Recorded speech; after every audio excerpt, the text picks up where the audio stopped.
pour la cause de la paix et du développement avec sa fondation qui appuie des jeunes dans des communautés fragiles en Afrique et aux États-Unis. Je voudrais vous dire le plaisir que nous avons de vous avoir aujourd'hui au Sénégal.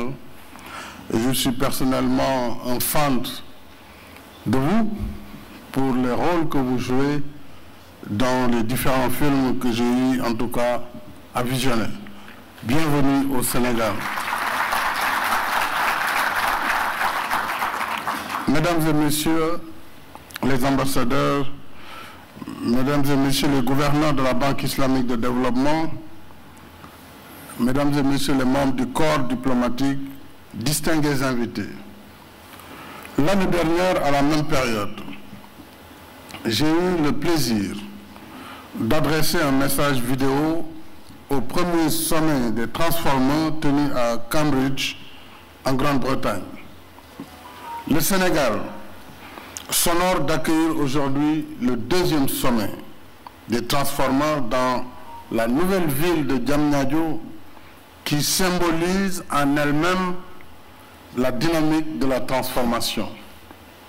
Puisque quelques années auparavant, il y avait juste de très rares occupations sommaires sur ce site.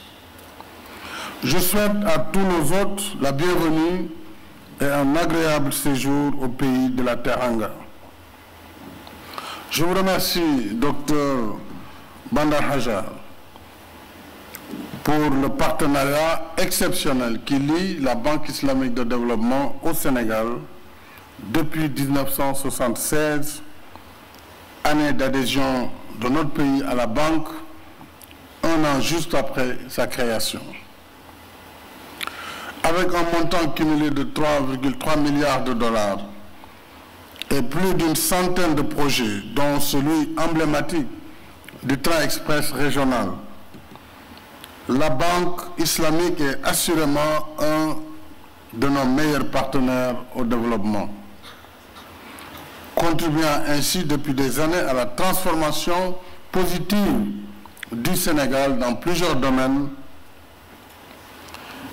Et je voudrais dire que la tenue du sommet de transformeurs en terre sénégalaise s'inscrit donc dans la continuité de notre compagnonnage. Je voudrais vous féliciter pour cette vision et celle que vous venez de décrire, la vision 1-5-10, qui montre que véritablement vous êtes un vrai banquier du développement. Et je souhaite que vous puissiez inspirer nos autres banquiers du développement. Que la banque de développement, ce n'est pas la banque d'affaires. Il s'agit de vaincre la pauvreté. Il s'agit d'être innovant, d'être généreux et d'apporter une véritable contribution pour la transformation. Ceci mérite d'être entendu par tous ceux qui œuvrent inlassablement, mais aussi qu'ils aient le courage, que nous ayons le courage, parce que les États aussi doivent se transformer, doivent faire leur révolution, doivent changer de méthode pour pouvoir donner satisfaction aux populations. Cette remise en cause a été très courageuse, je vous en félicite.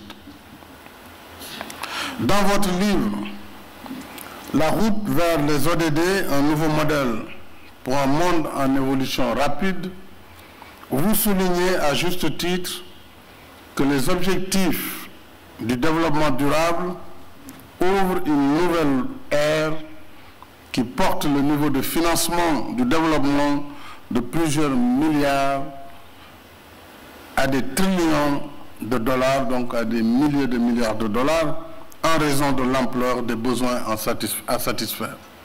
C'est ça la vision, ce n'est pas de nous contenter de projets de quelques milliers ou centaines de milliers de dollars ou quelques millions de dollars pour penser que véritablement on peut changer les choses.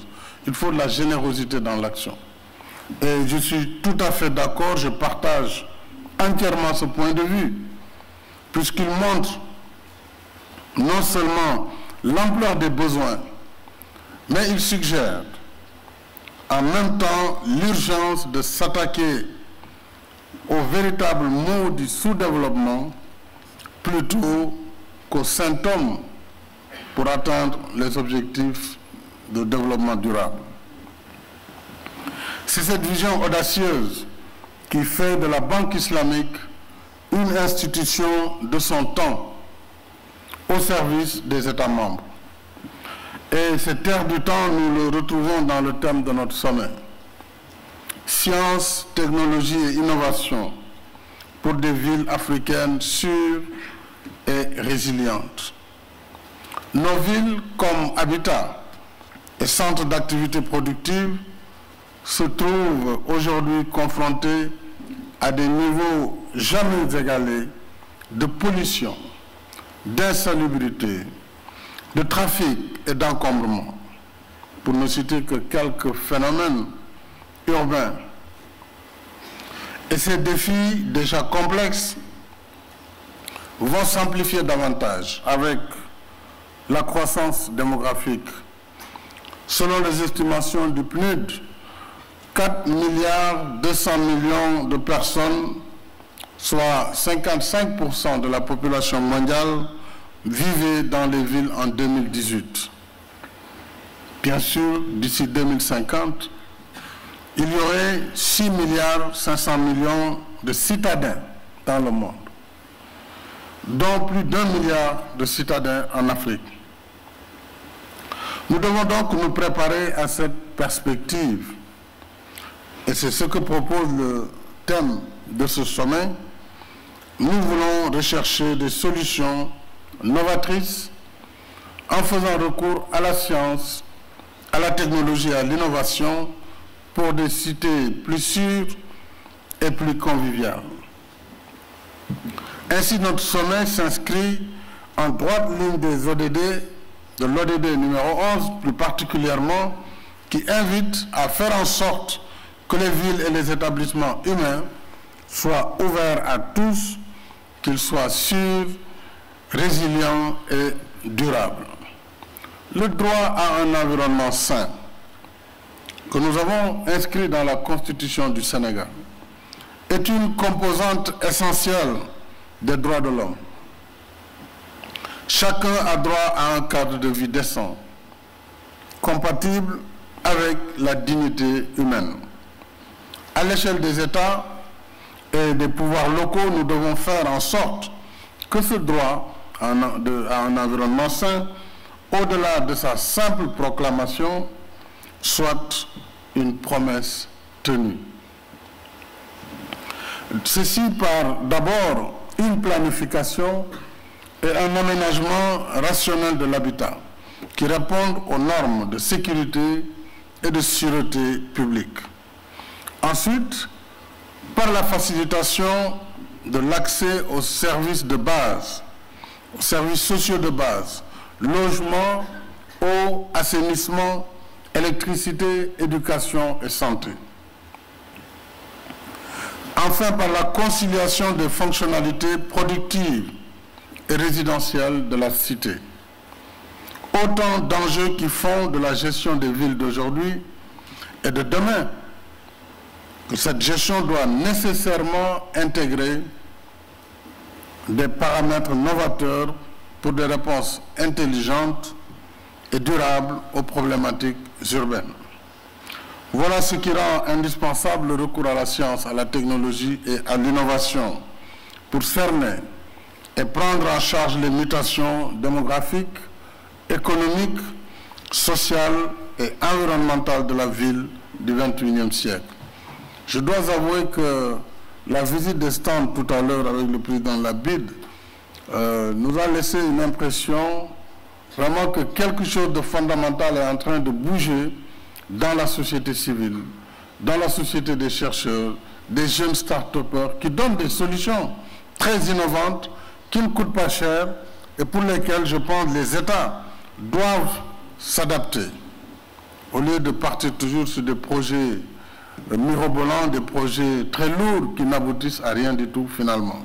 Des solutions technologiques sont proposées par des jeunes et je pense que nous devons, en tant qu'État en particulier, mais aussi en tant que banque et partenaires, essayer de mettre tout cela en réseau pour arriver aux solutions qui sont espérées. Pour être résiliente et durable, la ville du XXIe siècle doit être conçue ou remodelée de façon à faciliter la mobilité, promouvoir l'énergie propre, proposer un système viable d'assainissement et de traitement des déchets, prévoir un mécanisme moderne de sécurité publique et favoriser des constructions écologiquement rationnelles. Je voudrais insister sur le fait que le retard de l'Afrique en matière d'aménagement et de gestion urbaine, au lieu d'être un handicap, doit au contraire nous offrir l'opportunité de recourir aux dernières générations de technologies disponibles. Il nous faut en somme saisir la chance du débutant pour reprendre Pablo Coelho dans L'Alchimiste. C'est l'option que nous avons choisie au Sénégal pour le train express régional, qui est dans sa génération le dernier né en termes de technologie et de gestion, en termes d'économie également, pour soutenir davantage le système de transport de masse, ce TER qui sera jumelé au projet de bus transit rapide dont nous avons déjà lancé le chantier en octobre dernier. Dans le même esprit, la nouvelle ville de Diamniadio, où nous sommes aujourd'hui, qui sera desservie par ce train express régional dans quelques mois, a pour vocation de décongestionner et mieux faire respirer Dakar. Elle accueille déjà plusieurs établissements administratifs, industriels et de services sportifs. Les représentations de 34 institutions internationales de l'ONU seront transférées ici et une fois terminé, ce chantier qui s'appelle la Maison des Nations Unies verra un développement fulgurant de cette nouvelle ville. Cette ville disposera en outre d'un parc de technologie numérique déjà en chantier, comprenant entre autres un supercalculateur de dernière génération qui est également en installation en ce moment même, un centre de formation aux sciences, technologies et innovations, des tours intelligentes pour abriter des activités de délocalisation d'entreprises, entre autres. Nous voulons aussi que Diamniadio soit une ville verte. Un projet d'aménagement paysager est prévu à cet égard. Dans le même sens, le centre de conférence qui nous abrite est connecté à une mini-centrale solaire de 2 MW, ce qui fait que ce centre est complètement autonome en énergie. Au-delà de Diamniadio, nous avons lancé d'autres initiatives, notamment le programme de modernisation des villes, Promoville, dont les travaux portent sur la voirie, l'assainissement, l'éclairage public et l'aménagement paysager en vue d'améliorer le cadre de vie en milieu urbain. Le programme Zéro Déchet, qui est en cours et dont le développement sera accéléré à partir de janvier 2020. Le programme Zéro Bidonville avec son corollaire, le programme de 100 000 logements sur 5 ans. Et enfin, le projet Smart Sénégal pour renforcer la connectivité du milieu scolaire et universitaire et créer 45 maisons de la jeunesse et de la citoyenneté pour faciliter les démarches administratives grâce à un système digitalisé. Enfin, dans un souci de développement inclusif et d'équité territoriale, nous avons installé pour l'État plus de 4800 km de fibres optiques, auxquels il faut rajouter 6000 km des opérateurs téléphoniques, pour faciliter à terme l'accès au haut débit, l'accès à Internet à haut débit sur l'ensemble du territoire national. Il est heureux que d'autres pays africains conduisent le même processus de révolution numérique des services publics et que ces mêmes pays mobilisent, selon le cabinet Estate Intel, plus de 100 milliards de dollars en projets urbains intelligents. Il reste cependant un facteur que ni la science ni la technologie ne peut modifier. Ce facteur, c'est le facteur humain qui détermine le visage de nos villes. Et c'est l'occasion pour moi de féliciter cet artiste champion, Bouba Niang, qui a fait preuve d'un art exquis pour ses capacités incroyables